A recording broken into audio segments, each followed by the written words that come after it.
আমি মানুষটা না ভীষণ অন্যরকম। আমি না কখনোই কারোর কোনো ক্ষতি করতে পারিনি, বলতে গেলে ক্ষতি করতে চাইনি।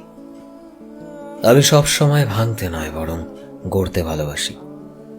জীবনে যতই কঠিন পরিস্থিতি আসুক না কেন, আমি নিজেকে কখনো হারিয়ে যেতে দেই না। হয়তো কখনো কখনো রাগ হয়, অভিমান হয়, মন খারাপ হয়, তবে ঠিকই মনকে এটা বুঝিয়ে নিই যে এগুলো তো শুধুমাত্র ক্ষণিকের অনুভূতি, কিছুক্ষণ পর ঠিক হয়ে যাব। আর অল্প সময়ের মধ্যেই ঠিক এভাবে নিজেকে সামলে নিই।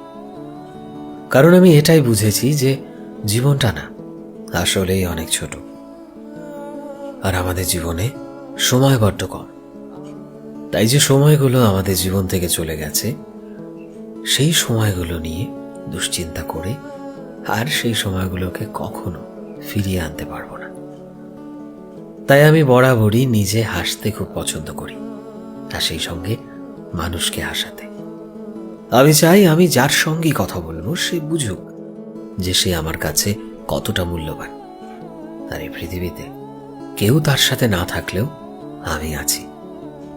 আসলে আমি মনে মনে এটাই মনে করি যে মানুষ যদি চায় তবে যে কোনো পরিস্থিতিতে নিজেকে শান্ত রাখতে পারে।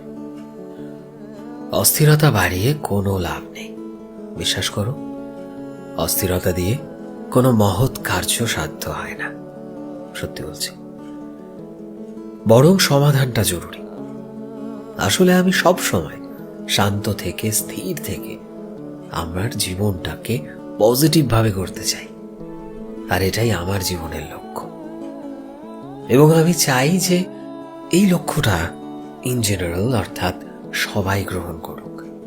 তাহলে দেখবে জীবনটা অনেক বেশি সহজ হয়ে গেছে, জীবনে অনেক বেশি কনফিডেন্স পাচ্ছ তুমি, এবং সর্বোপরি আর কোনো হীনমন্যতা, আর কোনো ফ্রাস্ট্রেশন কিচ্ছু থাকবে না তোমার জীবনে। বিশ্বাস করো, একবারটি এভাবেও ভেবে দেখো। আশা করি অনেকটা পজিটিভ এনার্জি নিজের মধ্যে পাবে, আরো বেশি কনফিডেন্স পাবে, জীবনকে আরো নতুন করে বাঁচতে শিখবে, জীবনে আরো অনেক কিছু এক্সপ্লোর করতে পারবে, তবে সেটা অত্যন্ত পজিটিভ ওয়েতে। Trust me. সো ফ্রেন্ডস, আমি শোভন ছিলাম তোমাদের সাথে, কলমে বিশ্বজিৎ। ভিডিওটি কেমন লাগলো অবশ্যই কমেন্টে জানিও। এই মুহূর্তে তুমি যদি আমাদের ফেসবুকে দেখে থাকো তবে প্লিজ আমাদের পেজটিকে ফলো করে দিও। চ্যানেলে নতুন হলে প্লিজ চ্যানেলটিকে সাবস্ক্রাইব করে দিও, আর যারা অলরেডি সাবস্ক্রাইব করেছো তোমাদের সবাইকে অসংখ্য ধন্যবাদ। দেখা হচ্ছে নতুন একটা দিনের নতুন একটা ভিডিওতে। টিল দেন সবাই ভালোবাসায় থেকো এবং সবাইকে ভালোবাসায় রেখো। Thank you.